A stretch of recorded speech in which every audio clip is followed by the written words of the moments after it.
हाँ जी। तो हमें 2 दिन हो गए कल्चर पढ़ते हुए, त्योहार पढ़ रहे थे।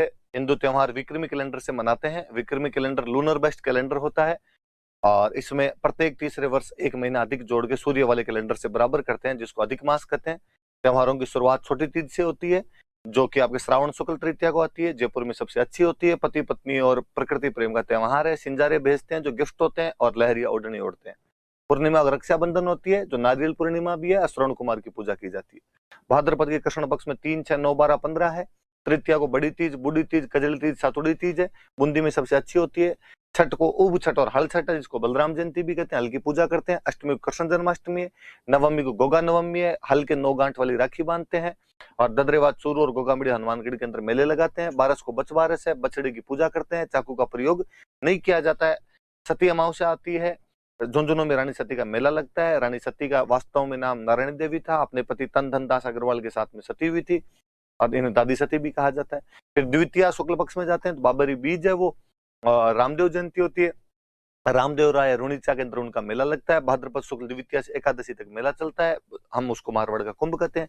चतुर्थी अपवाद स्वरूप ही शुक्ल पक्ष में आती है। गणेश चौथ, शिव चौथ, कलंक चौथ और चतरा चौथ कहलाती है। त्रिनेत्र गणेश का मेला रणथंभौर में, चुंगी तीर्थ का मेला जैसलमेर में। पंचमी को ऋषि पंचमी है, सप्तऋषि की पूजा कर लो। महाश्वरी अपना रक्षाबंधन मनाते हैं। भोजन थाली मेला कामा में लगता है। और हर राम जी महाराज का मेला जोरड़ा के अंदर लगता है। अष्टमी को राधाष्टमी आती है। निम्बार्क संप्रदाय वाले सलेमाबाद के अंदर अपना मेला लगाते हैं। दसवीं को तेजाजी महाराज की दसवीं, इसी दिन आपकी खजरली वाला मेला होता है। एकादशी को जल झूलनी ग्यारह से, देव झूलनी ग्यारह से, भगवान कृष्ण की मूर्तियों को स्नान करवा लो। चतुर्दशी को अनंत चतुर्दशी है, गणेश जी का विसर्जन कर दो। पूर्णिमा श्राद्ध शुरू हो जाएंगे, श्राद्ध 16 होंगे। सांझी की पूजा करेंगे। गोबर और मिट्टी की सांझियां बनेगी। नाथ द्वारा में केले की सांझी बनती है। उदयपुर का मत्स्येंद्र नाथ मंदिर सांझी का मंदिर है। लास्ट दिन थम्बुड़ा व्रत कर लो। नवरात्रे शुरू हो जाएंगे। शारदीय नवरात्रे एकम से। अष्टमी को आपकी दुर्गाष्टमी होमाष्टमी आ जाएगी। दसवीं को विजयदशमी दशहरा है। कोटा मैसूर में सबसे अच्छा है। खेजड़ी हथियारों की पूजा कर लो। लील टांस के दर्शन शुभ माने जाते हैं, जो कन्हैयालाल सेठिया की कविता भी है। पूर्णिमा को शरद पूर्णिमा या रास पूर्णिमा होती है। मारवाड़ महोत्सव या मांड महोत्सव जोधपुर में होता है। मीरा महोत्सव चित्तौड़ में होता है। बस इतनी बात पड़ी थी। देख लो तो 2 क्लासों को रिवाइज करने में मुझे नहीं लगता 2 मिनट भी लगते हैं। और ये सिंपल सिंपल सी चीजें हैं जी, अपने घर की सी बातें। इनमें तो क्या तो पढ़ना है, क्या नहीं पढ़ना है। आप पढ़ रहे हो वही बड़ी बात है। अगला महीना आ गया अपने कार्तिक। आश्विन के बाद में कार्तिक। मैंने बताया था चतुर्थी हमेशा कृष्ण पक्ष में आएगी। ये लो आ गई साहब चतुर्थी। ये आपकी चतुर्थी आ गई। और चतुर्थी को क्या है, तो चतुर्थी को करवा चौथ होती है। करवा चौथ के बारे में आप सारी बातें जानते हैं। ये कहानी तो प्लीज मेरे से मत ही सुनो आप। तो करवा चौथ की सारी बातें बताए, याद इतनी रखनी है अपने को कि कार्तिक की जो कृष्ण पक्ष की चतुर्थी होती है, इसको करवा चौथ कहते हैं। ये कहानियां मैं सुनाऊंगा तो फिर मुझे भाबू टाइप वाली फीलिंग आने लग जाएगी यार। बस ये है कि करवा चौथ को पति की लंबी उम्र की कामना के लिए व्रत किया जाए। और अष्टमी आती है फिर 4 दिन बाद में, अहोई अष्टमी। ये संतान की लंबी उम्र की कामना के लिए व्रत किया जाए। पहले महिला भूखी रहे कि पति की लंबी उम्र हो, फिर महिला भूखी रहे कि संतान की लंबी उम्र हो। कुल मिला के महिला को भूखा रहना था। और मुझे कई बार लगता है कि यार पश्चिमी राजस्थान में अपने खाने के दाने कम हुआ करते थे। मम्मियां वैसे ही सबसे लास्ट में खाना खाया करती थी। बचता ही नहीं होगा, पहले ही डाकी खा जाते होंगे। फिर बेचारी खुद ही कह देती होगी महाराज व्रत है, मारे व्रत है आज, मारे नहीं खावणो।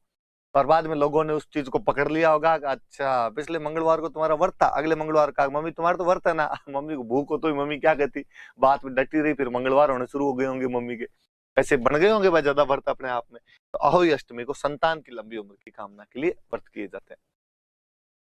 कई बार कोई स्टूडेंट मेरे को आगे पूछ लेता है कि नहीं सर, आपने लिखवाया था संतान की लंबी उम्र के लिए, बाकी ये तो लड़कों की लंबी उम्र की कामना के लिए किया जाता है। और बात तो सही है। इसका रीजन भी है कि जब कभी ये व्रत वगैरह बने होंगे तो वो समाज युद्धकालीन समाज था। युद्धकालीन समाज के अंदर लड़के युद्ध करने के लिए बाहर जाते थे, लड़कियां तो घर में ही रहा करती थी। इसलिए लंबी उम्र की कामना किसकी की जाए, जिसका जीवन डेंजर में है, जीवन खतरे में किसका है, तो बेटे का जीवन खतरे में है। तो माँ तो यही दोखती वह बेटा सही सलामत घर आ जाए। आयु अष्टमी मनाऊंगी मैं। बेटी घर से बाहर जाती ही नहीं थी तो उसके खतरे कम थे। आजकल चूंकि बेटियां भी घर से बाहर जाती है तो अपने दोनों के लिए कर लेते हैं भाई, लड़के के लिए भी कर लेते हैं, लड़कियों के लिए भी कर लेते हैं। वरना पहले लड़कियां घर में ही रहती थी, घर से बाहर नहीं जाती। तो गांव में तो कहते थे कि बाई ने तो गोयरो ही को नहीं कहा। गोयरा मतलब सांप होता है, एक सांप, भाई इसको तो सांप ही नहीं खाए। कारण क्योंकि घर से बाहर ही नहीं जाती। और वैसे भी भारत के अंदर महिलाओं की औसत आयु पुरुषों की तुलना में अधिक है। महिलाएं अधिक जीवन जीती है, पुरुष कम जीवन जीते हैं। तो पुरुषों के लिए किए जाएंगे भाई ऐसे व्रत जो भी होंगे। तो इसमें कोई यूं ऑफेंड फील मत करना आगे, ये तो देख लो एंटी फेमिनिस्ट है अपने आप में, हमारे तो व्रत ऐसा कुछ ही नहीं था। उस समय की समाज की परिस्थितियां वही थी। 2 लगातार, पति की लंबी उम्र की कामना के लिए करवा चौथ, संतान की लंबी उम्र की कामना के लिए अहोई अष्टमी। 2 लगातार कार्तिक में, ये याद रख लेना। अब 5 त्योहारों का बंच आएगा, लगातार 5 त्योहार आएंगे। सबसे पहले आएगी धनतेरस। इस धनतेरस का हम एक नाम और बोलते हैं, इसको धनवंतरी जयंती भी कहते हैं। ये धनवंतरी जयंती भी, और ऐसा कहा जाता है कि जब समुद्र मंथन किया गया था देवताओं और दानवों के बीच में, तो सबसे पहले ऋषि धनवंतरी आए थे, एक कलश साथ में लेके, कलश साथ में लेते हुए ऋषि धनवंतरी निकले थे, इसलिए ये धनवंतरी जयंती होती है, वो यही दिन था। और ऐसा कहा जाता है कलश सोने चांदी का भरा हुआ था, धन लेके निकले थे, तो इसलिए धनतेरस हो गई होगी। वो कलश लेके निकले थे, इसलिए हमारे रिवाज बना कि इस दिन बर्तन खरीदे जाने चाहिए। पहले तो गांव में बर्तन ही खरीदते थे, कारण भी था कि घरों में बर्तन होते ही नहीं थे, गिने चुने 2-4 थालियां, 2-4 कटोरियां, 5-7 गिलास ऐसे ही हुआ करते थे। ज्यादा बर्तन कहां से आते, इसलिए कहा गया कि हर साल थोड़े खरीद लिए जाए, धनतेरस के नाम से खरीद लिए जाए, या 2 थालियां लेके आ गए, 3 कटोरियां लेके आ गए, 5 गिलास लेके आ गए, धीरे धीरे करके बर्तन हो जाएंगे अपने घर के अंदर। अब चूंकि आजकल अपने घरों में खूब सारे बर्तन होते हैं, आजकल तो अलग अलग और देखता हूं मैं, स्टील के अलग पड़े हैं लोगों के घरों में, तो चाइनीज वाले वो अलग पड़े रहते हैं, वो कांच वाली जो वो अलग ही पड़ी रहती है, क्रोकरी खूब सारी रहती है। तो अब आदमी बर्तन क्यों खरीदे, धनतेरस का इंतजार क्यों करे वो। तो अब धनतेरस के दिन खरीदते, तो आज भी लोग खरीदारियां तो करते हैं, तो लोग खरीदेंगे, गाड़ी खरीद लेंगे, तो कूलर, फ्रिज, पंखे, ऐसी इस टाइप की चीज खरीद लेंगे, पर खरीदारी आज भी करते हैं। पर प्लीज ये सब खरीदारी कर लिया करो, आपके पास पैसे हैं, खरीदनी भी चाहिए चीजें। मार्केट तभी आगे बढ़ेगा जब आप चीजें खरीदोगे, आपका खर्चा किसी दूसरे की आमदनी है। पर धनतेरस को बर्तन भी खरीदे जाने चाहिए, भले एक लोटा लाया करो, भले एक कटोरी लाया करो, भले एक गिलास लेके आ जाया करो, चम्मच ही लाया करो, पर बर्तन लाया करो, क्योंकि वास्तव में धनतेरस की खरीदारी है, उसका महत्व तभी है जब उस दिन बर्तन खरीदे जाएं। क्योंकि ऋषि धनवंतरी जब निकले थे तो वो बर्तन साथ में लेके निकले थे, कलश साथ में लेके निकले थे। ऋषि धनवंतरी को कहते हैं कि डॉक्टर साहब थे भाई ऋषि धनवंतरी, इसलिए अपने जो भी 108 एम्बुलेंस वाली जो योजना चलती है, इसका तो नाम ही धनवंतरी एम्बुलेंस योजना ही है, उनके नाम पर ये 108 वाली योजना शुरू की गई थी। और कभी आप जयपुर का जो SMS हॉस्पिटल है, इसमें कभी आओ, नहीं आना पड़े, सो सलाम महाराज, निरोगी रखे आपको सबको, खुदा ना खास्ता कभी आना पड़े तो आप इसमें घुसोगे तो सबसे पहले जो डिपार्टमेंट, उस डिपार्टमेंट का नाम ही धनवंतरी डिपार्टमेंट है। और इस धनवंतरी की जयंती होती है, बड़े वैद्य हुए थे, धनतेरस उस रूप में मनाई जाती है। ये भाई आपके करवा चौथ की आप फोटो देख सकते हो, कांच के अंदर से वो जो भी, आपको पता ही है सब चीजें, क्या समझाऊं मैं इसका तो आपको।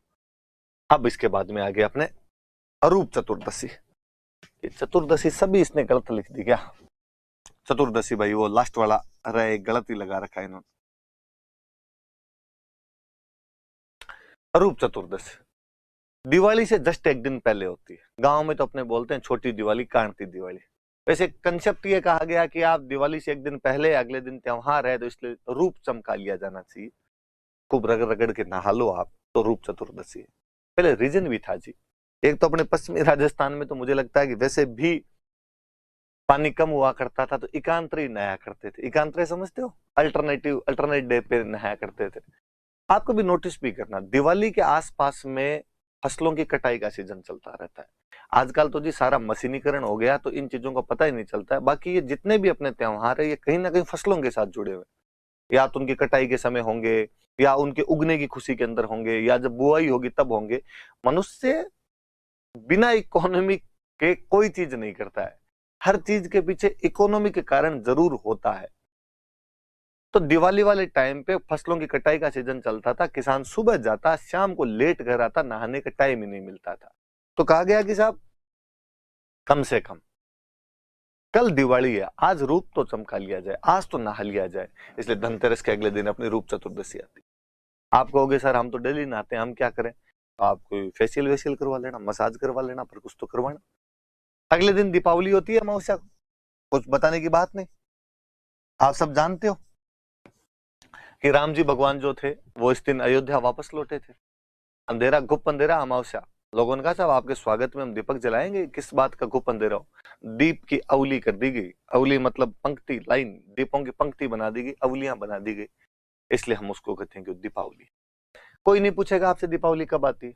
दो चीज बताता हूं, ये याद रखिए। जैनों में भगवान हुए महावीर,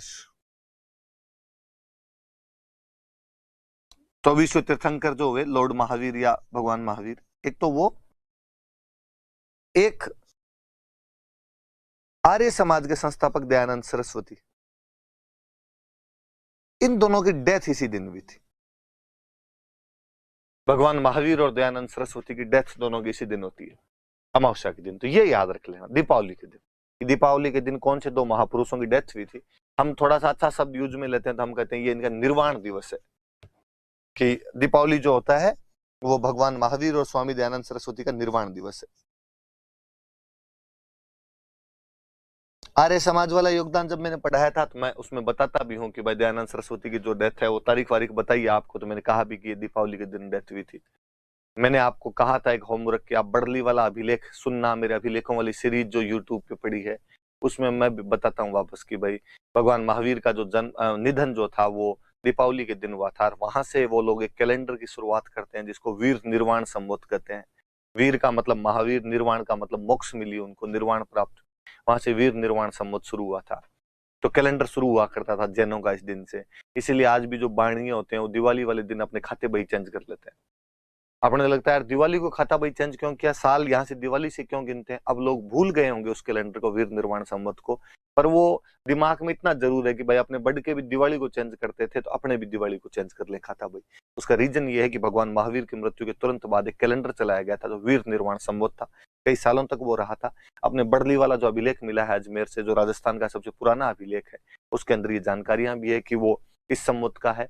और उसी में मैंने बताया था कि लिखा हुआ कि चित्तौड़ वाला जो माध्यमिक है वो एक मुख्य जैन केंद्र हुआ करता था। ये बातें हमने पढ़ी थी। तीन तो आगे लगातार आपके कौन कौन से, तो आप कहोगे सर एक तो आ गया आपके धनतेरस, फिर आ गया आपकी रूप चौदस, फिर आ गया आपके दिवाली। अब शुक्ल पक्ष आ जाएगा। शुक्ल पक्ष में अगले दिन अपने गोवर्धन पूजा आ जाती है। ये भी कोई समझाने वाली सी बात नहीं। समझाने वाली बात, अपने जो काम की बात है वो ये है कि इस दिन अन्नकूट महोत्सव होता है। अक्सर जो ठाकुर जी के मंदिर होते हैं, भगवान कृष्ण के जो भी मंदिर होते हैं, उनमें अन्नकूट बनता है और लोगों में बांटा जाता है, लोग उसको खाते हैं। ये सबसे बड़ा कहीं पर होता है तो ये नाथ द्वारा में बहुत बड़ा होता है। नाथ द्वारा में श्रीनाथ जी का मंदिर है, भगवान कृष्ण का मंदिर है, वहां पर ये ज्यादा होता है। और कहते हैं यहाँ पर इस नाथ द्वारा वाले अन्नकूट महोत्सव में राजसमंद में एक जनजाति रहती है भील, वो भील जनजाति बड़े तौर पर भाग लेती है, बढ़ चढ़कर भाग लेती है। तो याद रखना कि भाई नाथ द्वारा में जो अन्नकूट महोत्सव मनाया जाता है, या अन्नकूट महोत्सव कहाँ का प्रसिद्ध है, तो नाथ द्वारा का प्रसिद्ध है। और इसके अंदर कौन सी जनजाति भाग लेती है, तो भील जनजाति इसके अंदर भाग लेती है। द्वितीया को आप जानते ही हो, मेरे बताने की फिर आवश्यकता नहीं इसमें कि भाई दूज होती है, इतनी बात याद रख लें। एक कहते हैं इस दिन यमराज की भी द्वितीया है, ये तो यम द्वितीया भी कहते हैं इसको, भाई दूज भी और यम द्वितीया भी है, याद रख लेना। भाई की भी दूज होती है और यमराज की भी द्वितीया होती है। बहनें कहीं मन ही मन सोचती होगी दोनों बात तो एक ही है, भाई खुद भी तो जम ही होता है तो और क्या होता है। तो भाई दूज का दो और यम द्वितीया का दो, 5 एक साथ, धनतेरस, रूप चौदस, दिवाली, आपकी गोवर्धन और भाई दूज। गोवर्धन वाले में अपने वो याद रखना कि अन्नकूट महोत्सव होता है, नाथ द्वारा में सबसे अच्छा होता है, भील जनजाति भाग लेती है। अपने काम की बात यही है। दिवाली वाले में अपने याद रखने की बात यह है कि इस दिन भगवान महावीर और स्वामी दयानंद सरस्वती का निर्वाण हुआ था, उनकी मृत्यु हुई थी, और कोई काम की बात नहीं इसके अंदर। अन्नकूट महोत्सव में लाभ उठाते आदिवासी, कहते चावल वगैरह बनते हैं, आदिवासी उस चावलों को ले लेके जाते हैं। तो ये इसके अंदर फोटो भी बना हुआ, देख लेना आप, थोड़ा सा तो याद रहेगा। कहाँ का है तो मैं आपको मैं बता ही चुका हूं, और याद रख लेना कि नाथ द्वारा का सीन है भाई, नाथ द्वारा के अंदर ऐसा होता है।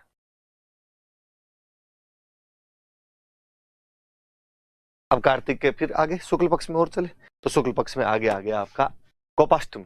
अष्टमी को गोपाष्टमी होती है। गोप, गोप का मतलब होता है ग्वाले, तो इस दिन ग्वालों को भोजन करवाया जाए तो ठीक रहता है, कि ग्वालों को भोजन करवाया जाता है, तो गोपाष्टमी। ये याद रखने वाली सी बात है। दिवाली के 9 दिन बाद कहा कि साहब आंवला खाना चाहिए, आंवला नवमी, खाने में आंवला खाना जरूरी है। आंवला आपको सुरक्षित रखता है, आपके शरीर में किसी भी प्रकार का रोग नहीं आने देता, इसलिए इसको अक्षय नवमी कहते हैं। अक्षय, क्षय मतलब तो कमी आना, किसी चीज में हरास, डिक्लाइन होना, मिटिगेशन होना, वो तो क्षय है। अक्षय मतलब कमी नहीं आने देगा आप में किसी भी चीज की, पूरा रखेगा आपको। तो आंवला खाया जाए तो आंवला जो होता है वो शरीर के लिए लाभदायक होता है, कमी नहीं आने देगा आपको किसी भी चीज की। तो कहा साहब अक्षय नवमी कर दो, आंवला नवमी कर दो। याद रहे कि दिवाली के कितने दिन बाद आंवले खाने हैं, तो 9 दिन बाद। आंवले खाने वैसे भी अच्छे होते हैं, अपने यहाँ पे कम थे तो कहा यार एक दिन तो खाओ कम से कम, विटामिन सी की पूर्ति एक दिन तो करो ढंग से। तो एक दिन ही तय कर लिया, दिवाली के 9वें दिन तो खाने ही है अपने को, तो याद रख लेना। एकादशी को देव उठनी ग्यारस है, 2-3 नाम होते हैं इसके। देव उठनी ग्यारस होता है, इसी का एक नाम हो रहा है प्रबोधिनी ग्यारस। 2 याद रखो आपने, तो देव उठनी एकादशी या प्रबोधिनी एकादशी। वैसे तुलसी एकादशी भी होती है, तुलसी की पूजा करते हैं तो तुलसी एकादशी भी कबूल है। शब्द सुनना आप, शब्द लिखा हुआ देव उठनी एकादशी, मतलब देवता उठ जाते हैं। शब्द लिखा प्रबोधिनी एकादशी, प्रबोध, प्रबोध का मतलब जागना, मतलब देवता जाग जाते हैं। तुलसी एकादशी तो मैंने बताया दी, तुलसी पूजा से संबंधित। अच्छा, देवता उठना क्या हुआ, देवता का जागना क्या हुआ?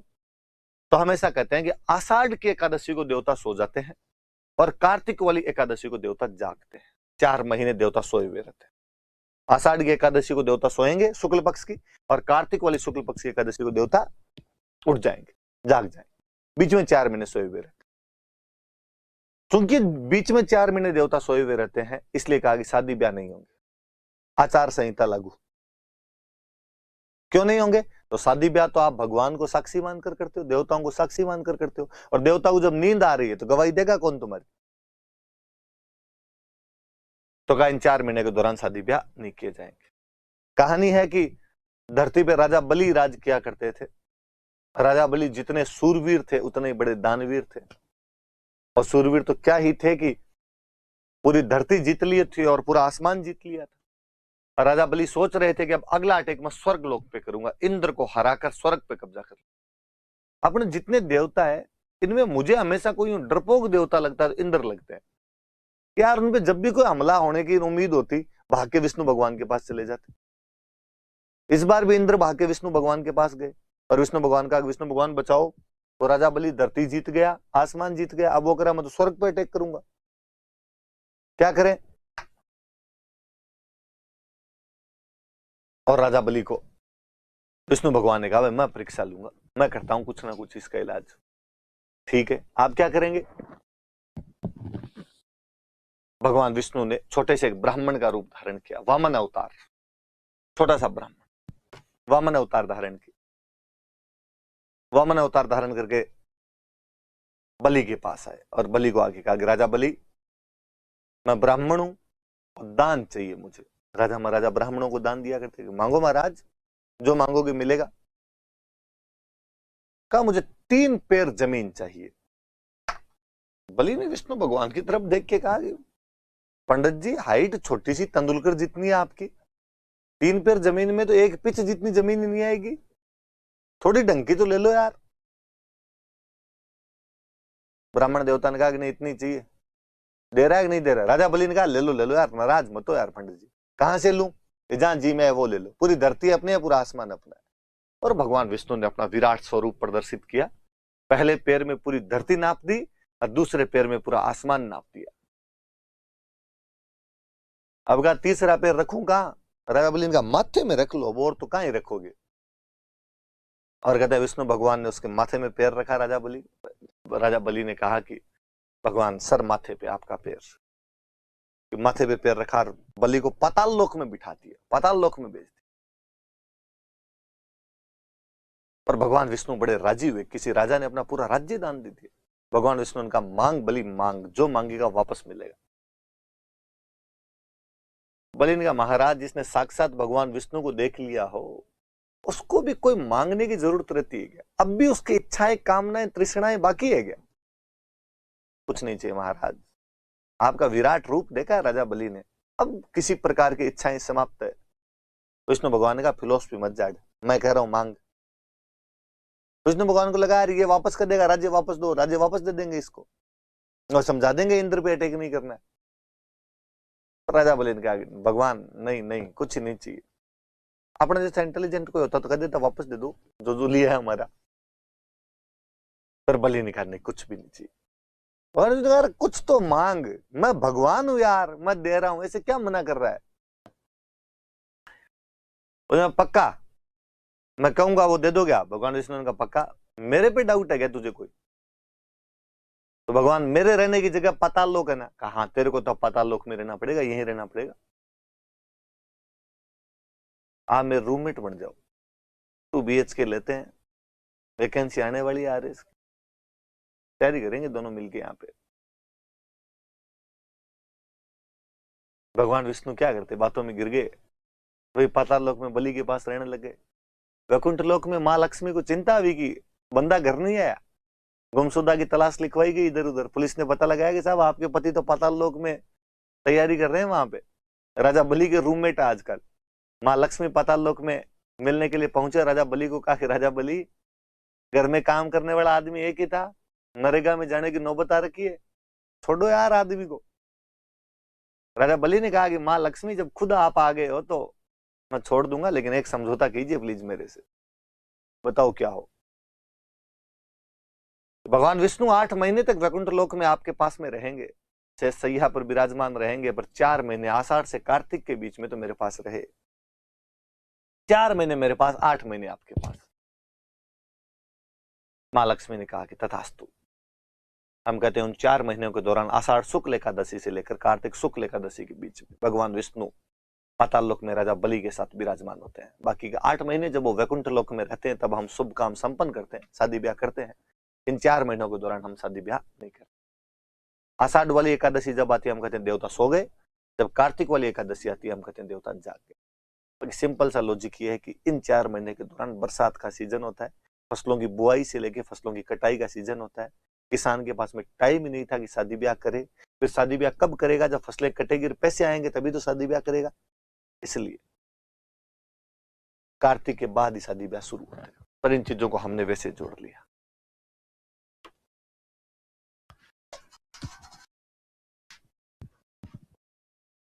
पुष्कर वाला मेला इसी दिन शुरू हो जाता है। शुरू होता है भाई पुष्कर वाला मेला, शुरुआत होती है इसकी। मेला तो ये पूर्णिमा का है, लेकिन इसकी शुरुआत इसी दिन से हो जाती है पुष्कर मेले की। आपके कार्तिक की जो पूर्णिमा आती है, सत्यनारायण पूर्णिमा है, आपने घरों में देखा होगा कि महिलाएं सुबह जल्दी उठ के स्नान करती है, गांव में बोलते हैं काती नहान है।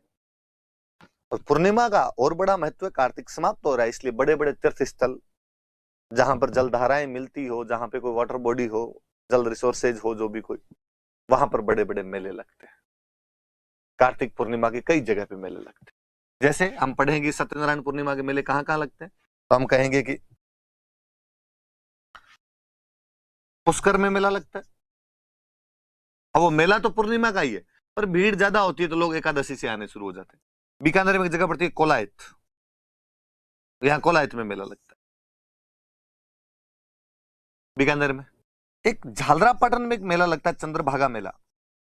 और यदि थोड़ा बहुत किसी को याद हो तो मैंने बताया भी होगा कि झालरापाटन जो है चंद्रभागा नदी के किनारे है, जहां झालरापाटन के अंदर मेला होता है। झालरापाटन मतलब झालावाड़। और एक सवाई माधोपुर में एक मेला लगता है रामेश्वरम।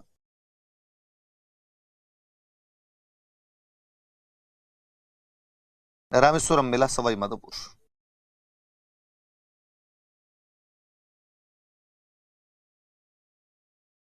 चार मेले याद रहे, पुष्कर मेला अजमेर में, कोलायत मेला बीकानेर में, चंद्रभागा मेला झालरापाटन में और रामेश्वरम मेला सवाई माधोपुर के अंदर। मैं थोड़ी बातें और बतानी चाहूंगा आपको इनके बारे में।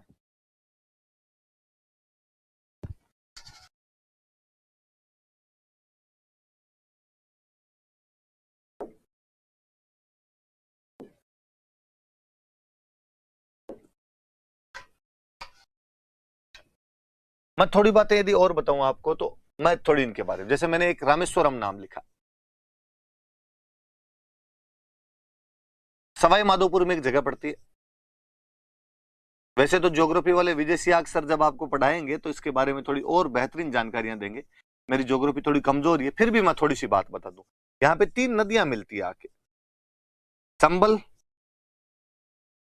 बनास और सीप नदियों का संगम है। और जो भी त्रिवेणी संगम होते हैं वो वैसे भी पवित्र होते हैं। इस त्रिवेणी संगम पे कार्तिक पूर्णिमा को, सत्यनारायण पूर्णिमा को मेला लगता है, जिसको हम रामेश्वरम मेले के नाम से जानते हैं।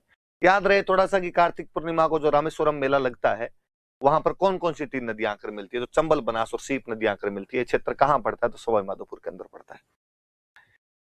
एक मेला हमने जो लिखा वो लिखा मैंने, चंद्रभागा मेला। और मैंने आपको बताया कि चंद्रभागा मेला झालावाड़ में एक जगह पड़ती है, झालरापाटन। वहां झालरापाटन के अंदर ये मेला होता है। मैं वैसे ही बताता ही हूँ कि मैडम चुनाव लड़ती है यहाँ से, झालरापाटन से।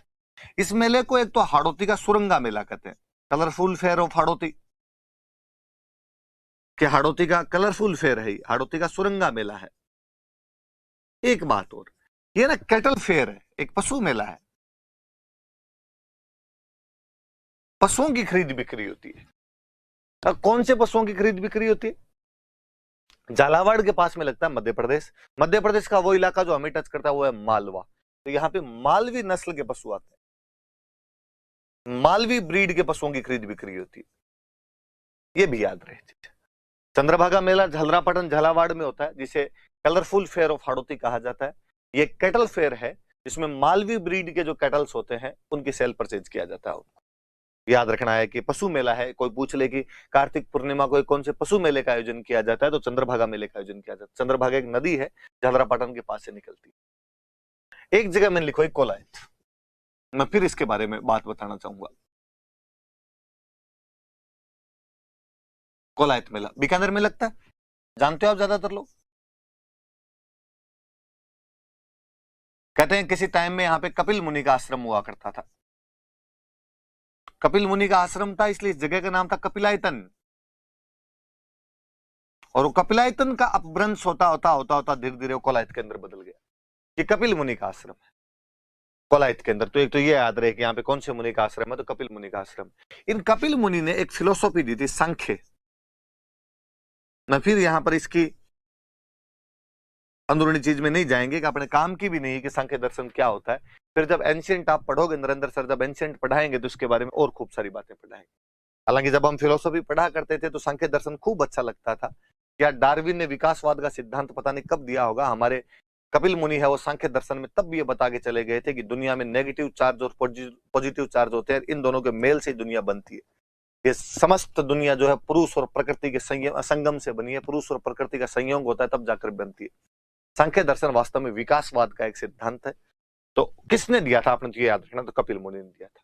कोलायत मेला बीकानेर में कार्तिक पूर्णिमा को लगता है। काती नारायण होता है, कोलायत में झील बनी हुई है, और कपिल मुनि का आश्रम था यहाँ पर, और सांख्य दर्शन दिया था कपिल मुनि ने। इतना याद रहे आपने, बाकी एंशिएंट में और पढ़ना, क्योंकि जब एंशिएंट में पढ़ा है कि कपिल मुनि ने सांख्य दर्शन दिया था तो आपके दिमाग में आए बात यार, ये कपिल मुनि अपने वाले हैं जो कोलायत के अंदर है। ये तो हमने पढ़ा था, कार्तिक पूर्णिमा का, सत्यनारायण पूर्णिमा को इनका मेला लगता है। एक और पुष्कर, पुष्कर की मैं खूब सारी बातें करनी चाहूंगा। पुष्कर की भी वैसे तो झील है, पुष्कर में तो ज्योग्राफी में और पढ़ेंगे आप, मैं कल्चर की जो चीजें हैं वो बताऊं मैं। तो हम कहते हैं कि ये तीर्थ राज है, तीर्थों का राजा है। कोंकण तीर्थ भी कहते हैं।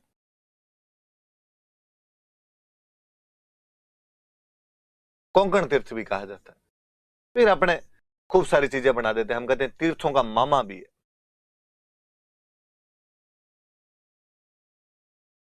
तीर्थराज कहते हैं, कोंकण तीर्थ कहते हैं, तीर्थों का मामा कहते हैं। झील है तो इस झील के चारों तरफ 52 घाट बने हुए, 52 घाट है।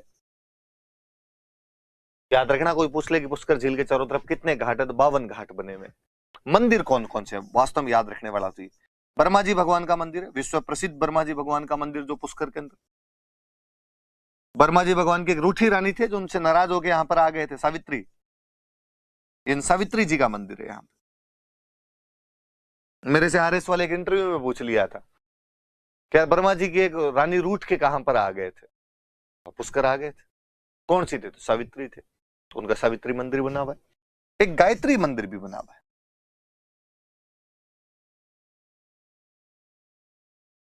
एक मैंने बताया होगा कि यहाँ पे वराह मंदिर है।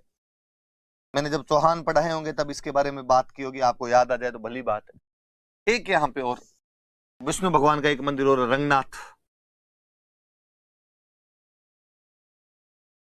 सारी बातें याद रखना भाई।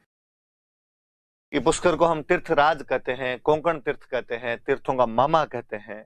इस झील के चारों तरफ 52 घाट बने हुए हैं। ब्रह्मा जी, सावित्री और गायत्री के मंदिर है। रंगनाथ और वराह 2 विष्णु मंदिर भी बने। पुष्कर के बारे में खूब सारी बात है। ये अपने राजस्थान जी के फिर खूब सारी चीजें हैं। जब ये तीर्थों का मामा आया तो अपने तीर्थों का भांजा भी है।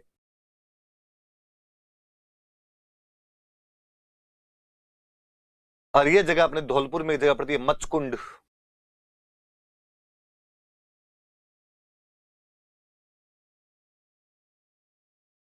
मचकुंड धौलपुर के अंदर अपने एक जगह पड़ती है। कहते हैं मचकुंड नाम का एक राजा था जो महाभारत के युद्ध में लड़ा था, और लड़ने के बाद में पांडवों की तरफ से लड़ा। फिर उसको कहा गया, उसने कहा आराम करना है।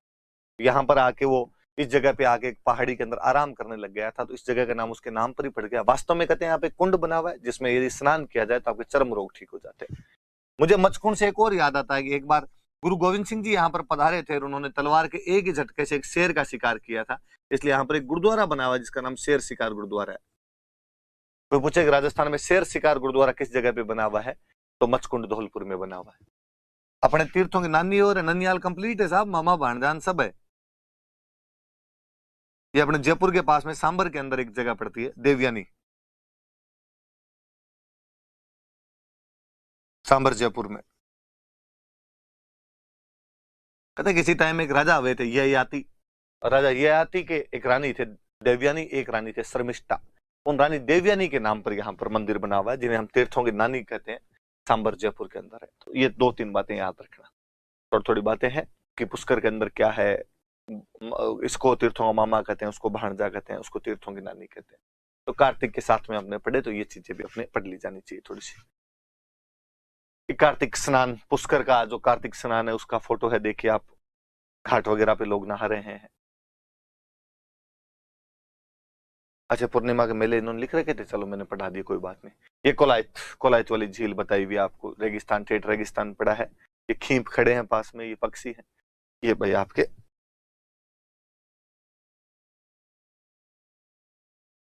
अब दूसरे वाले और शुरू कर लेते हैं आगे। कार्तिक के पढ़ लिया हमने।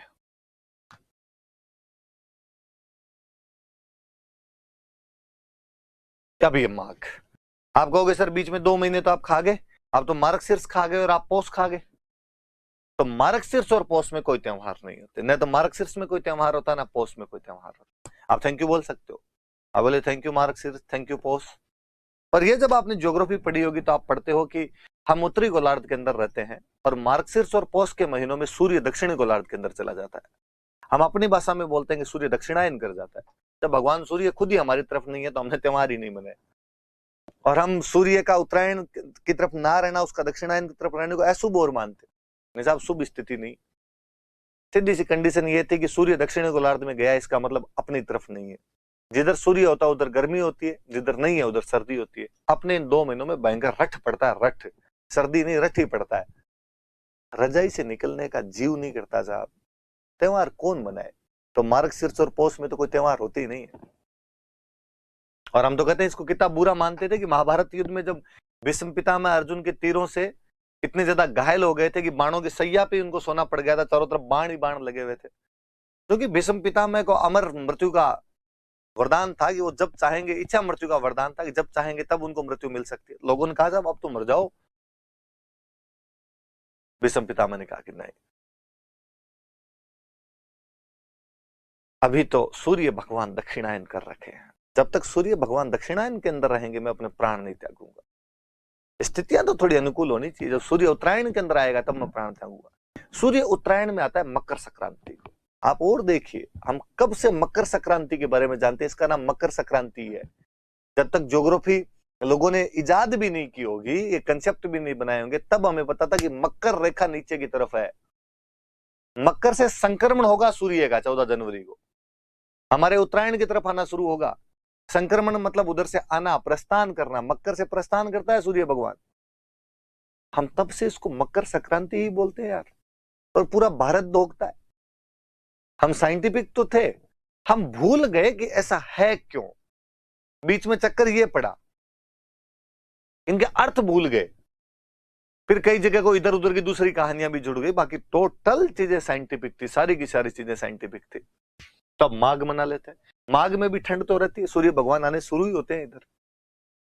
माघ के अंदर फिर आपका तिल खाने का जीव करे, तिल खाने का जीव करे तो बाद चतुर्थी, तिल चतुर्थी होती है।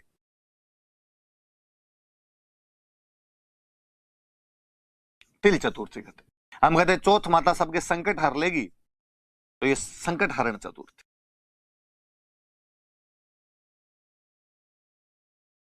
आप इसको तिल चतुर्थी बोलिए या आप इसको संकट हरण चतुर्थी कहिए, एक ही बात है। मैं और कहूं कि विजय सियाग सर आपको और पढ़ाएंगे वैसे तो ज्योग्राफी में, पर मेला लगता है सवाई माधोपुर में, एक जगह है चौथ का बरवाड़ा, चौथ माता का मंदिर है यहाँ पर बहुत बड़ा, तो यहाँ पर मेला होता है। तिल बना के खाए जाते हैं, तो तिल के लड्डू वगैरह बना के खाए जाते हैं, तो तिल चतुर्थी। चौथ माता संकट हर लेती है सबके, तो संकट हरण चतुर्थी। इन चौथ माता का मंदिर सवाई माधोपुर के चौथ का बरवाड़ा नाम की जगह पे, खनिज पढ़ोगे तो वापस चौथ का बरवाड़ा याद आएगा, उस दिन याद करना, अरे तिल चौथ वाली है ये, तो ये तिल चौथ मान लो या संकट हरण चतुर्थी मान लो। फिर कहा साहब एक दिन तो तिल के लड्डू खाने से जीव नहीं भरा, और खाएंगे। पंडित जी ने कहा यार अकेले अकेले खाओ, मुझे भी तो दो, दान दो यार, ब्राह्मण को दान नहीं दिया फिर मतलब ही क्या निकला। कहा पंडित जी क्या दान दे बताओ। कहा 6 प्रकार के तिलहन होते हैं, किसी का दान दे दो यार। इस दिन 6 प्रकार के तिलहनों का दान किया जाता है, इसलिए नाम है सठतिला एकादशी। सठतिला एकादशी। आपने एक चीज और नोटिस की, चतुर्थी वापस कृष्ण पक्ष में आई थी, क्योंकि चतुर्थी शुक्ल पक्ष में आ ही नहीं सकती। माघ वाली तो सिंपल सा याद है, तिल चौथ तिल 11, तिल चौथ और तिल 11 दोनों तिल की, ये सठतिला है। 6 प्रकार के तिलहन का दान दो, सठतिला एकादशी। फिर इसमें अमावस्या। पुरुष प्रजाति बड़ी इंटेलिजेंट है। पुरुषों ने देखा कि यार महिलाएं भूखी तो रह जाती, जब जिम है तब भूखी रह जाए, ये तो चुप नहीं रहती। एक दिन तो ऐसा है जिस दिन चुप भी रहे, तो माघ की अमावस्या के दिन कहा गया कि आज मौन व्रत करना चाहिए, तो मौनी अमावस्या है। चुपचाप रहना होता है, मौन व्रत करना होता है। अक्सर दिलीप सर क्लासों में हमें बताया करते थे कि तुम लोग भी मौन रखा करो, स्टूडेंट लाइफ में मौन बहुत जरूरी होता है। और जब आप कभी मौन व्रत रखते हो, बोलते नहीं हो, उस दिन अंदर एक अलग एनर्जी फील करते हो। 4 दिन झक झक झक झक करके एनर्जी सारी लुटा देते हो, फिर काय की पढ़ाई होती है तुमसे। और सर फिर अपने फ्रेंड के उदाहरण दिया करते, सर की कोई फ्रेंड है, वो जब पढ़ाई करते थे तो बाकायदा रूम के बाहर लिख देते 3 दिन तक मौन व्रत है, रूम से बाहर नहीं निकलते और किसी से बोलते नहीं। कुक जो आता था उसको पहले 3 दिन पहले समझा देते कि किचन में ये सामान यहाँ पड़ा हुआ है, सब मेरे को नहीं बतलाएगा, इस दिन ये सब्जी बना के चले जाना, इस दिन ये बना के चले जाना, इस दिन ये बना के चले जाना। और सब्जियां क्या, स्टूडेंट के रूम पे दाल ही बनती है, तो ये बना के चले जाना, चुपचाप खाना बना के चले जाना। तो दोस्त पहली बात तो जाता ही नहीं था, पहले कहते थे मौन व्रत आना मत। कोई भूला भटका चला गया, गेट नॉक किया, गेट खोला, गेट खोलते इशारा किया कि साहब वो देख लो, मौन व्रत वाली पर्ची लगी हुई है, गेट वापस बंद किया, बाहर से वापस आओ। पढ़ाई उसको कहे, सिलेक्शन हुआ उनका, कलेक्टर है वो। आप भी पहले इस्तेमाल करो, फिर विश्वास करो, कभी करके देखो। हम कहते कुंभ का जो मेला होता है ना अपना, कुंभ के मेले का जो सही स्नान होता है वो इसी दिन होता है। Royal bath of Kumbh fair, Kumbh मेले का सही स्नान इसी दिन किया जाता है। आप कहोगे सर सही स्नान क्या होता है? तो इस दिन आम जनता के लिए कुंभ मेला नहीं खोला जाता। बड़े बड़े अखाड़ों के महामंडलेश्वर श्री श्री 1008 जगत गुरु शंकराचार्य जी महाराज टाइप के जो मठाधीश टाइप के लोग होते हैं, वो इस दिन स्नान करते हैं। माघ के कृष्ण पक्ष में 3 बातें, तिल चौथ, तिल 11, मुनि अमावस्या। चुपचाप रहना है, कुंभ मेले का सही स्नान करना और कुछ ही नहीं करना, बस खत्म बात। मैं फिर एक चीज समझाना चाहूं, देखो आपको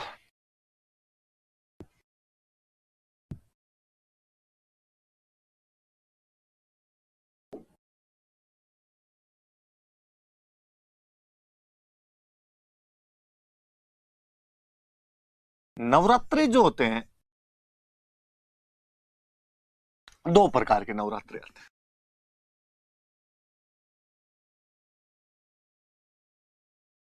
आप सोच रहे होंगे सर ये तो हमें आते हैं, आप क्यों बता रहे हो? फिर भी थोड़े समझ लो। एक को बोलते हैं प्रकट नवरात्रा, एक को बोलते हैं गुप्त नवरात्रा।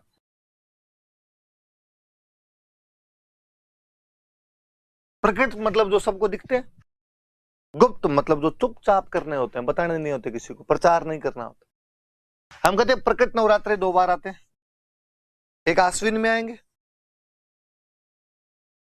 जिनको हमने पढ़ लिया, हमने कहा था शारदीय नवरात्र है ये तो। मैं कहता हूं एक चैत्र में आएंगे, जिनको हम बसंत नवरात्र बोलते हैं। ये गुप्त नवरात्र अभी 2 बार आएंगे, एक बार आएंगे माघ में, एक बार आएंगे आषाढ़ में। आएंगे हमेशा शुक्ल पक्ष में, आएंगे हमेशा एकम से। मतलब नवरात्रे 4 है, 2 प्रकट नवरात्रे, 2 गुप्त नवरात्रे। प्रकट नवरात्रे कब कब आएंगे? तो आश्विन में और चैत्र में। गुप्त नवरात्रे कब कब आएंगे? तो माघ और आषाढ़ में। गुप्त नवरात्रों के बारे में किसी को बताना नहीं होता, चुपचाप नवरात्रे करने होते हैं। प्रकट वाले आप सब जानते हो, हम सब देखते हैं, मेले बढ़ते हैं बड़े बड़े। तो माँ के शुक्ल पक्ष में जैसे ही मौनी अमावस्या खत्म हुई, मौन रहना है, अगले दिन भी बताना नहीं कि नवरात्रे शुरू हो गए, चुपचाप कर लेना है। गुप्त नवरात्रे।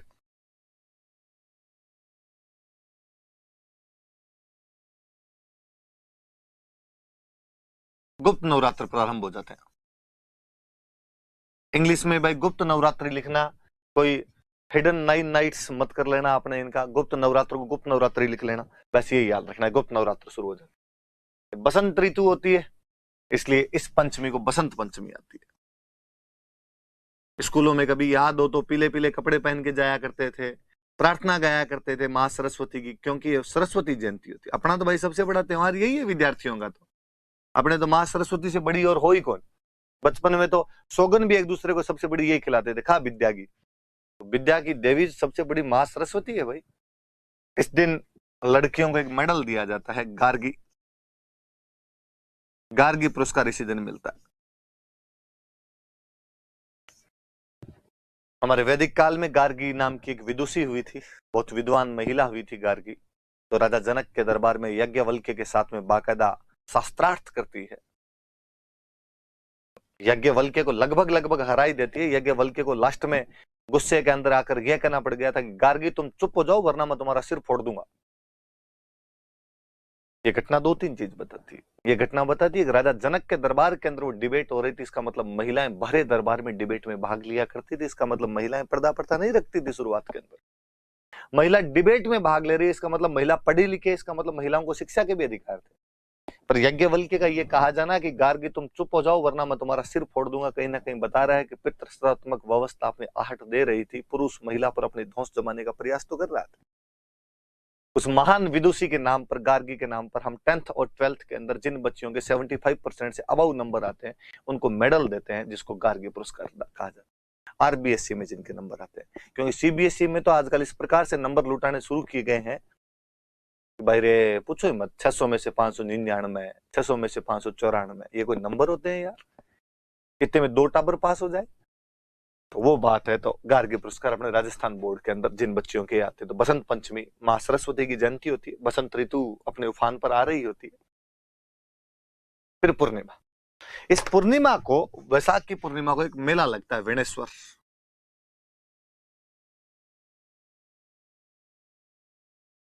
वेणेश्वर मेला होता है। मैंने कभी आपको हिस्ट्री पढ़ाते टाइम कहा था कि जिनके पीछे स्वर लगे मतलब शिव जी का मंदिर है। ठीक है साहब, वेणेश्वर मेला है, वेणेश्वर क्या मतलब शिव जी का मंदिर है। फिर आपने कहा तो सर है कहां? फिर तो मैं कहूंगा कि डूंगरपुर में गांव पड़ता है नवा टापरा, उस नवा टापरा गांव के अंदर शिव जी का मंदिर है। फिर 3 नदियों का संगम है, माही, सोम और जाखम। माही, सोम और जाखम मिल रही है यहां पर आके।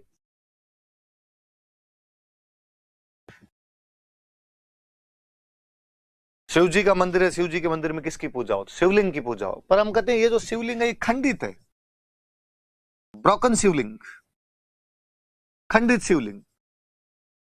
अक्सर हम कहते हैं कि हम खंडित चीजों की पूजा नहीं करते, पर ये याद रखें कि यहाँ पे खंडित शिवलिंग की पूजा होती है। ऐसा कहा जाता है कि कोई एक व्यक्ति था और उसके पास एक गाय थी। वो सुबह गाय को दूहने के बाद उसको जंगल में छोड़ दिया करता। गाय सारा दिन चर के आती, शाम को वापस आती, वापस दूह लिया करता। एक दिन उसने नोटिस किया कि गाय जब शाम को आई तो गाय के दूध नहीं। उसे लगा यार ऐसा कैसे हुआ, गाय के दूध क्यों नहीं। उसने देखा इसका मतलब बीच में किसी ने दूध निकाल लिया।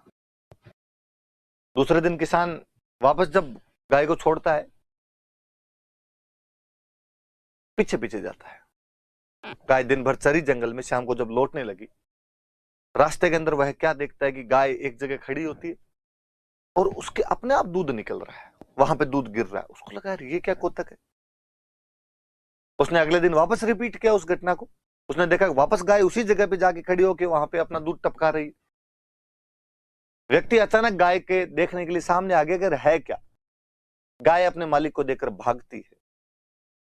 कहते हैं गाय जिस जगह पे दूध टपका रही थी वो जगह एक शिवलिंग थी। गाय दुग्ध अभिषेक कर रही थी शिवलिंग का। जब गाय भागती है मालिक को देखे तो उसके पैर के खुर से वो शिवलिंग थोड़ा टूट जाता है। इसलिए आज भी हम उस खंडित शिवलिंग की पूजा करते हैं।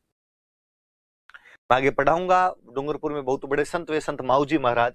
उन संत माऊजी महाराज ने इसकी स्थापना की थी। कोई पूछे कि वेणेश्वर धाम की स्थापना किसके द्वारा की गई थी, तो वेणेश्वर धाम की स्थापना करने वाले संत माऊजी महाराज थे। हम कहते हैं जो महत्व है हम इधर वाले लोगों के लिए पुष्कर का है, वही महत्व डूंगरपुर बांसवाड़ा वालों के लिए वेणेश्वर का है। ये वागड़ का पुष्कर है। डूंगरपुर बांसवाड़ा इलाके को वागड़ बोलते हैं, ये वागड़ का पुष्कर है। डूंगरपुर बांसवाड़ा में ट्राइबल्स ज्यादा रहती है, आदिवासी लोग ज्यादा रहते हैं। हम कहते हैं आदिवासियों का कुंभ है, कुंभ फॉर ट्राइबल्स। आदिवासियों का कुंभ कहा जाता है इसको। सारी बात याद रहे भाई। माघ पूर्णिमा को वेणेश्वर मेला लगता है। वेणेश्वर भगवान शिव का मंदिर है जो डूंगरपुर के नवा टापरा गांव में माही, सोम और जखम नदियों के किनारे स्थित है, जिसे संत माऊजी महाराज ने स्थापित करवाया था, जहां खंडित शिवलिंग की पूजा होती है, जो वागड़ का पुष्कर है और आदिवासियों का कुंभ कहलाता है। मारवाड़ का कुंभ तो हम कहें रामदेव जी वाले मंदिर को, आदिवासियों का कुंभ कहें हम वेणेश्वर वाले मंदिर को। फाल्गुन रंग बिरंगा, ज्यादा कुछ ही नहीं। कृष्ण पक्ष की त्रयोदशी को महाशिवरात्रि आती है।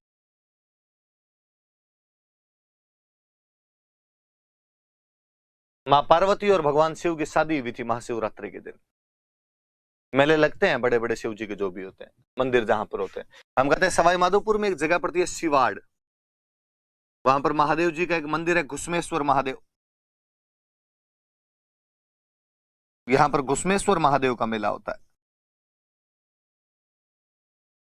हालांकि वहां तो ये भी बताते हैं कि ये जो महादेव जी है, ये जो शिवलिंग है धरती से अपने आप निकला था, पूरा नहीं निकल पाया, थोड़ा सा अंदर घुसा हुआ है, इसलिए नाम घुसमेश्वर महादेव है। तो बड़ा मेला तो घुसमेश्वर महादेव का ही लगे, वो धरती से उद्भूत है अपने आप, थोड़ा सा घुसा हुआ रह गया, पूरा नहीं निकल पाया, इसलिए घुसमेश्वर महादेव शिवाड़ के अंदर सवाई माधोपुर में जगह पड़ती है। महाशिवरात्रि होती है। महाशिव मां पार्वती और शिव जी की शादी हुई थी इस दिन, बस एक ही और कुछ ही। शुक्ल पक्ष आ जाओ। शुक्ल पक्ष की द्वितीया को एक शादियों का सावा होता है, फुलेरा दूज। बिना पंडित जी से पूछे ब्याह कर लो। फुलेरा नक्षत्र होता है, अब जो सावा है पूछने की आवश्यकता नहीं, और कुछ ही नहीं। फुलेरा दूज कब आती है तो भाद्रपद शुक्ल द्वितीया को आती है, बस इतना याद रख ले, और कुछ नहीं। फाल्गुन, फाल्गुन द्वितीया था ना, भाद्रपद मेरे मुंह से निकल गया होगा। फाल्गुन की पूर्णिमा, आप कहोगे सर ये तो बताओ ही मत, हमें पता है होली है। तो फाल्गुन की पूर्णिमा क्या होती है अपने, तो होली होती है। पर होली के दिन अपने खूब सारे कार्यक्रम होते हैं, अलग अलग जगह पे अलग अलग प्रकार की होली होती है। कौन कौन सी होती है मैं वो बताता हूं, देखो आपको।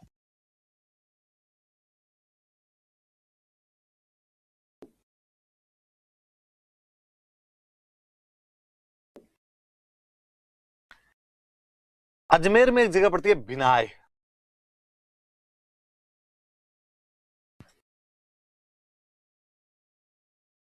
यहां भिनाय में कोड़ा मार होली होती है।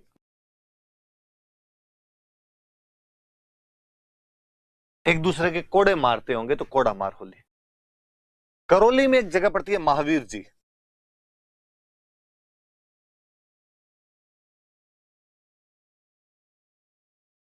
वहां पे लठ मार होली होती है।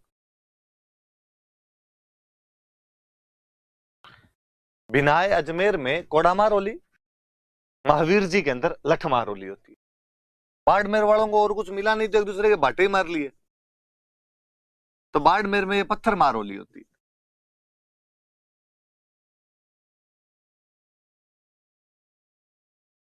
तीन तो ये होली के इन प्रकार याद रहे कि भिनाई में कोडामार होली होती है, महावीर जी में लठमार होली होती है, और बाड़मेर के अंदर ये पत्थरमार होली होती है। अजमेर में वापस में चलना चाहूंगा। अजमेर में जगह एक ब्यावर, ब्यावर में बादशाह की सवारी निकाली जाती है। बादशाह कौन? तो अकबर का जो वित्त मंत्री था टोडरमल, वो बादशाह होता था, उसकी सवारी निकलती है। ऐसा कहा जाता है कि टोडरमल को यहां पर एक दिन के लिए बादशाह बनाया गया था, हाथी पर बिठाकर उसकी सवारी निकाली गई थी। आज दिन तक वो होली वाले दिन बादशाह की सवारी निकलती है, जिसमें बादशाह के रूप में टोडरमल वहां पर बैठा होता है। मैं वापस बाड़मेर पे आऊंगा। बाड़मेर में इस दिन इलोजी की बारात निकलती है। इलोजी की बारात होती है। ऐसा इलोजी कौन? तो आपने होलिका का नाम तो सुना होगा। हिरण्यकश्यप की बहन जो होलिका प्रहलाद को लेकर आग में बैठ जाती है, उसको वरदान था कि आग में वो जलती नहीं थी, पर उस दिन चमत्कार को नमस्कार है, उस दिन होलिका जल गई और प्रहलाद बच गया। हम उसी याद के अंदर होली मनाते हैं। आज भी होली का जो डंडा रोपण है तो डंडा प्रहलाद होता है, हम प्रहलाद को निकालने का प्रयास करते हैं और होलिका जल जाती है उसके अंदर। कहते होलिका के जो मंगेतर थे उनका नाम था इलोजी। होलिका से शादी होने वाली थी, अब होलिका तो जल गई, फिर खाली इलोजी की बारात निकाल लेते हैं। हालांकि अपने पश्चिमी राजस्थान में तो इलोजी को धोखते हैं, छेड़छाड़ का देवता कहते हैं। मुझे लगता है यार इलोजी का ब्याह नहीं हुआ, होलिका जल गई, तो फिर बंदा क्या करता, कुछ ना कुछ तो करे, तो छेड़छाड़ कर ली होगी यार छोटी मोटी कोई, तो छेड़छाड़ के देवता है। कोटा में एक जगह पड़ती है सांगोद,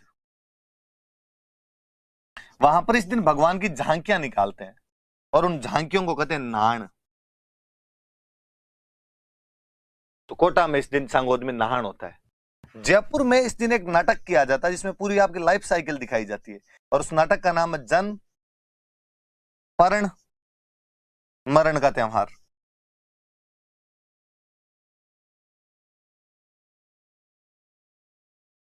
देखो आप, जन्म मतलब पैदा होना, पर्ण मतलब शादी होना, मरण मतलब मृत्यु होना। व्यक्ति का लाइफ साइकिल यही है, पैदा होता है, बड़ा होता है, शादी होती है, फिर मर जाता है। तो वो पूरा जीवन चक्र एक नाटक के माध्यम से बताया जाता है होली वाले दिन, ये जयपुर के अंदर। ये कुछ मुख्य मुख्य चीजें याद रखना। बिनाई अजमेर में कोडामार होली है, महावीर जी करौली में लठमार होली है, बाड़मेर में इस दिन पत्थरमार होली होती है, ब्यावर में बादशाह की सवारी निकलती है जिसमें बादशाह टोडरमल होता है, बाड़मेर में इलोजी की बारात निकलती है, इलोजी को छेड़छाड़ का देवता कहते हैं, सांगोद कोटा में नाहन है, वास्तव में भगवान की झांकियां हैं जिनको ये लोग नाहन बोलते हैं। जयपुर में इस दिन जन्म परण मरण का त्योहार। मैं जब भिनाई की बात आई तो एक और बात बताए बिना रह नहीं सकता। मैं बताना चाहूंगा ये बात कि भिनाई में राजस्थान की प्रथम सहकारी समिति स्थापित की गई थी, फर्स्ट कोऑपरेटिव सोसाइटी। मुझे याद है हमारे 2010 के प्रीलिम्स में एक क्वेश्चन था कि राजस्थान की पहली सहकारी समिति कहां स्थापित की गई थी, तो भिनाई अजमेर में की गई थी, 1904 के अंदर की गई थी। छपनिया अकाल पड़ा था 1899 के अंदर। मैंने कभी बहुत पहले बताया होगा कि विक्रमी कैलेंडर अपने वाले कैलेंडर से 57 साल आगे चलता है। ईस्वी सन में 1899 चल रहा था, 57 साल आगे करोगे तो विक्रमी संवत में 1956 चल रहा था। उस साल भयंकर अकाल पड़ा, हम कहते छपनिया अकाल था। गांव में लोग आज भी 56 का नाम लेना पसंद नहीं करते। मैंने अक्सर होटलों में 56 नंबर के रूम नहीं देखे, अक्सर मानिए कि खाता बही के अंदर मैंने 56 नंबर का पेज नहीं देखा। ये तो मोदी जी के आने के बाद में 56 इंच का सीना पता नहीं कैसे फेमस हो गया, बाकी 56 का अंक शुभ तो बहुत माना जाता था। उस 56 काल के टाइम में भारत के अंदर एक बेहतरीन गवर्नर जनरल राज कर रहा था, लॉर्ड कर्जन। कर्जन का बेचारे का दिल रोया कि यार अकाल पड़ा, किसान के पास पैसे नहीं, और ये किसान पैसे के लिए बाणिये के पास जाता है, साहूकार आड़ती के पास जाता है, और वो आड़तिया जितना ब्याज लेता है वो ब्याज चुकाते चुकाते किसान की कमर टूट जाती है, पर उसका ब्याज नहीं चुकता। पीढ़ियां बीत जाती है लेकिन मूलधन खत्म होने का नाम नहीं लेता, ब्याज खत्म होने का नाम नहीं लेता। यार किसानों की दुर्दशा मेरे से नहीं देखी जाएगी, किसानों को सस्ते लोन दो, चीप लोन दो। तो साहब लोन दे कैसे, सस्ते लोन कैसे दे? तो सरकार दे इनके लिए, इनको कोऑपरेटिव सोसाइटी खोले, और यदि ऐसी स्थिति आ जाए तो किसान कोऑपरेटिव सोसाइटी से लोन ले ले, जहां पर ब्याज ज्यादा नहीं लगाएंगे, कम ब्याज लगाएंगे, साहूकार की तुलना में मरेगा तो नहीं किसान यहाँ पे आके। तो पूरे भारत के अंदर कोऑपरेटिव सोसाइटियां खोली गई थी, सहकारी समितियां खोली गई थी, आज दिन तक अपने गांव के अंदर वो काम करती है। 1904 का कोऑपरेटिव सोसाइटी एक्ट लेके आया था वो लोग। राजस्थान में केवल अजमेर ही एक ऐसी जगह थी जहां अंग्रेजों का राज था, बाकी सब जगह राज तो राजाओं का हुआ करता था। अजमेर के अंदर उस लॉर्ड कर्जन ने 1904 में जिस साल एक्ट आया था, बिनाए में पहली सहकारी समिति स्थापित कर दी थी। तब मुझे लगता है यार, आड़तिया साहूकार के किसान हमेशा खिलाफ ही रहा है, क्योंकि वो और किसान कभी एक हो ही नहीं सकते, दोनों के हित टकराते हैं भाई आपस में। आड़तिए को किसान से ही लाभ कमाना है। तब लगता है कि यार गौरों को गालियां तो फालतू में निकालते हैं, बेचारे प्रयास तो बहुत भले भले करके गए थे। तो ये याद रख लेना थोड़ा सा। तो होली वाले खूब सारे से त्योहार बता दिए मैंने आपको। फिर चैत्र की कृष्ण पक्ष को ज्यादा बताने की आवश्यकता नहीं, एकम को धुलंडी आई जाती है, होली का अगला दिन धुलंडी। अब इसमें क्या ही समझाना है आपने, कोई समझाने वाली बात है नहीं। अष्टमी, ये मैं बताऊंगा आपको, ये शीतला अष्टमी होती है वास्तव में। लोकल भाषा में अपने इसको बोलते हैं बाशोड़ा। ठंडा भोजन करते हैं, मम्मी रात को खाना बना के छोड़ देती है, सुबह खाते हैं अपने। जयपुर के अंदर एक जगह पड़ती है चाकसू, यहां पर मेला होता है। शीतला माता थोड़ी गरीब सी माता जी है, तो इनका वाहन जो है गधा है, इसलिए गधों का मेला है।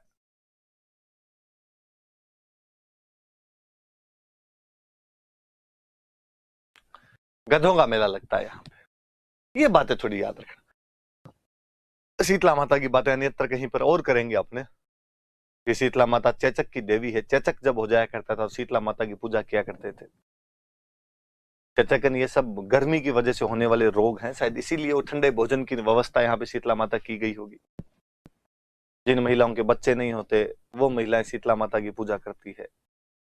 एकमात्र देवी है जिनकी खंडित मूर्ति की पूजा की जाती है। हम कहते हैं माता खुद खंडित है, लेकिन हमें अखंड रखती है, हमारे चेचक नहीं होने देती, हमारे दाने नहीं होने देती। हालांकि अपने पश्चिमी राजस्थान में सप्तमी मनाते हैं, और आप में से ज्यादातर को दिमाग में आ रहा होगा कि सर अष्टमी नहीं, हील हातम है। एग्जैक्टली अपने पश्चिमी राजस्थान में हम सप्तमी ही मनाते हैं, पर जयपुर साइड वाले सारे अष्टमी ही मनाते हैं। मंदिर भी शीतला माता का बड़ा जयपुर में ही है, इसलिए एग्जाम में भी अष्टमी वाला ही पूछ लेते हैं भाई। एकादशी के दिन जोहर मेला होता है, और आपको पूछ ले कि भाई ज्यादा जोहर कहाँ हुए, तो आप कहोगे सर अब ये तो हमसे मत ही पूछो, आप भी जानते हो कि चित्तौड़ के अंदर सबसे अधिक जोहर हुए थे। तो जोहर मेला चित्तौड़ में नहीं लगेगा तो कहां लगेगा? तो होली के 11 दिन बाद जोहर मेला लगता है, चित्तौड़ में लगता है। शुक्ल पक्ष आ जाओ, चैत्र शुक्ल एकम, पहली क्लास याद कर लीजिए, नया साल, हैप्पी न्यू ईयर। हालांकि अपने को तो पता ही नहीं चलता, 1 जनवरी वाले कैलेंडर में हम इतने खोए हुए हैं कि अपने को पता ही नहीं चलता नया साल आ गया। फिर भी आजकल व्हाट्सएप आ गया तो कोई ना कोई मैसेज भेज ही देता है। सच्चे भारतीय हो तो खुद का कैलेंडर फॉलो कीजिए, चैत्र शुक्ल एकम को मनाइए नया साल। तो वो यही है भाई, बसंत ऋतु होती है, नवरात्रे शुरू होते हैं तो बसंत नवरात्रे।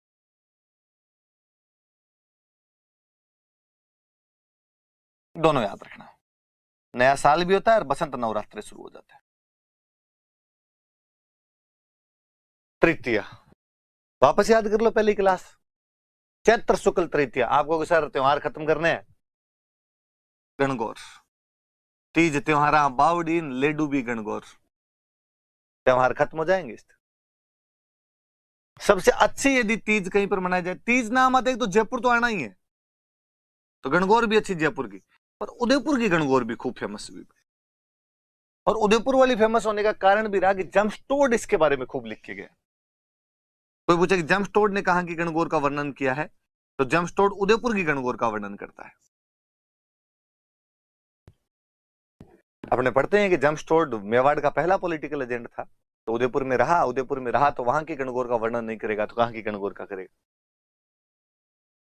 सबसे अधिक लोकगीत यदि किसी त्योहार के हैं तो गणगौर के हैं, याद रखना भाई।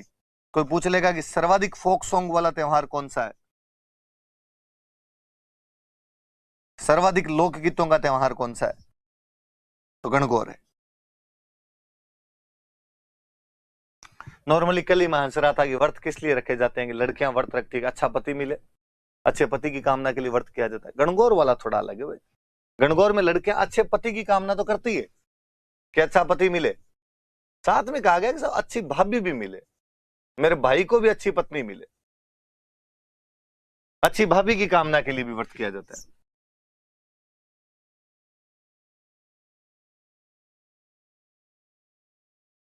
तो लड़कों, गणगौर वाले दिन सब बहनों को राजी रखना, क्योंकि यदि उसने व्रत में थोड़ी गड़बड़ कर दी तुम्हारा भविष्य अंधकार में आ जाएगा। मुझे नहीं पता आपने गीत सुना होगा कि नहीं सुना होगा, पर अक्सर गांव के अंदर गणगौर पे गीत गाते रहते हैं। राई सी भोजाई दे कान कंवर सो बीरो दे, राई सी भोजाई दे, राई मतलब मां पार्वती। लड़कियां मांग रही है कि मैं पार्वती जैसी भाभी दे, इसका मतलब भाभी मांगी तो जाती है गणगौर पर, और वो भी कैसी हो, पार्वती जैसी। और मुझे लगता है मां पार्वती से ज्यादा सहनशील महिला तो इस दुनिया में हुई कौन होगी। जिसने भगवान शंकर जैसे व्यक्ति के साथ में निबाह कर लिया, उस महिला से अच्छी महिला तो क्या ही होगी। तो कोई लड़की चाहेगी भाई मेरा भाई के पीछे भी यदि निबाह करने वाली आए तो मां पार्वती जैसी आए कोई। यार शिव जी कहां भांग धतूरे पीने वाला आदमी, नहाए नहीं, भूतों की टोली साथ में घूमे, बात बात पे गुस्सा करने वाला व्यक्ति, उसके साथ में कोई महिला प्यार कर ले उससे, उसके साथ में रह जाए, इससे बड़ा तो अच्छी महिला और क्या ही होगी। हर बहन को भी पता है कि अपने भाई में लखन तो ज्यादा नहीं है, तो कोई स्याणी आई बापड़ी तो ही पीछे निकालेगी, वरना तो पार नहीं पड़ेगी। लड़कियां कहती है राई सी भोजाई दे, कि भोजाई मिले तो मां पार्वती जैसी मिले। तो तृतीया को गणगौर अंतिम त्योहार, जयपुर उदयपुर में सबसे अच्छी, उदयपुर की गणगौर का तोड़ वर्णन करता है।